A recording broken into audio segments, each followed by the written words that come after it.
Okay, folks, hey, this is Joshua Knope.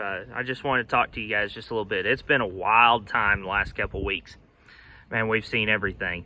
But since this petition is rolled out, we've seen pushback on mandatory country of origin labeling. We've seen pushback that the signatures aren't all beef producers. I don't understand exactly where a petition that benefits both the beef producer and the consumer is going to be attacked because consumers signed it. It is consumer right to know, in my opinion, where their meat was born, raised, and butchered, and it's their right to know. It's their right to have a decision whether they want American beef or whether they want beef from Namibia or Brazil or Argentina. But we've been seeing some pushback from cattle organizations that I've always questioned whether they were on our side or not, but now it's become pretty obvious to me that they do not really care about myself as an independent cattle producer, and they don't care about any other independent cattle producer. And these organizations go from a national level all the way down to state affiliates of that national organization. They're pushing back on us, and they're telling us that the consumer doesn't want, and they don't care where their beef is produced. All they care about is that price tag on that package of beef at the grocery store.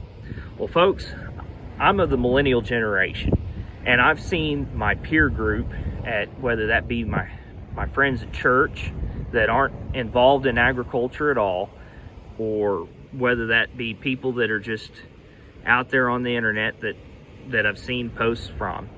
They do truly care where their beef is produced. This is the same generation that's worried about food and safety and security, and they pay a little bit more to get beef that's of good quality or a vegetable that was organically grown.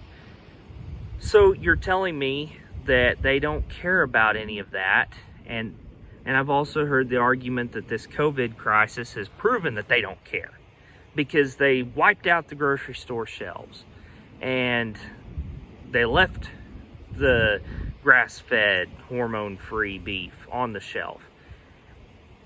While that may be the case, there were more people hoarding beef than just certain parts of the sector. So people just wanted something to eat, and they were scared they weren't going to get it.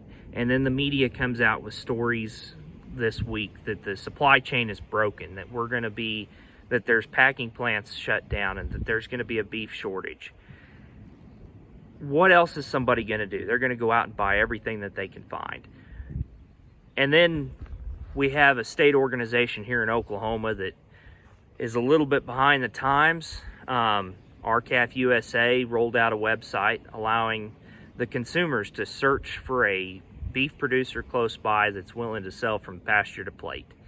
Well, our state organization just did this, and now this week they're pushing to get that through all the media outlets that they can across the state.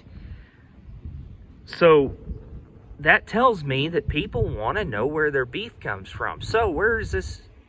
The narrative is null and void, in my opinion, that nobody cares where their beef comes from and that they just want a cheap product.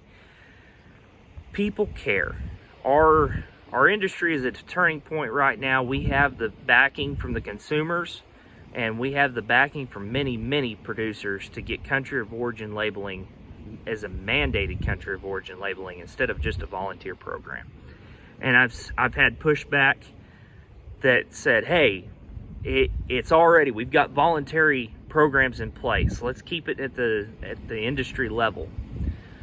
Well, the problem is, we have some programs available, and you've got to sign up. Well, some of those are kind of leaning toward that vertical integration, and that's what we don't need in our industry. We do not need vertical integration at all. So we need a little bit of government oversight to keep the packers and the people who are labeling that beef before it goes to the consumer accountable. Somebody's got to keep them accountable. And from experience, if somebody that has power doesn't do that, we end up with beef that's from a foreign imports labeled as product of the United States and sold to the United States consumer as a product of the USA, completely negating those programs that are voluntary. So everybody needs to rally behind this, in my opinion. It is a very, very valuable thing for both the consumer and the producer. It's valuable for our national security. It's valuable for our food security. And it's a topic that, from what I've seen from producers on Facebook and Twitter and everywhere else, we're all behind it for the most part.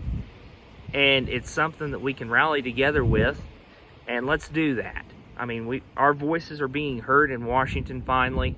We're speaking up. Everybody's calling their congressmen and representatives and our senators, and we're getting our voices heard for the first time in a long time. And we need to keep up the fight.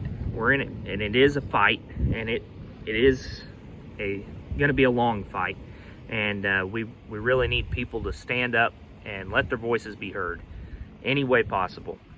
But anyway, it's frustrating sometimes seeing the pushback coming from fellow cattle producers and organizations that were supposed to represent us that aren't.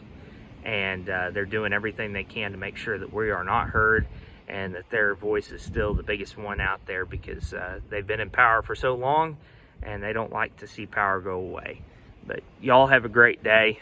It looks like it's going to be a good one here in Western Oklahoma.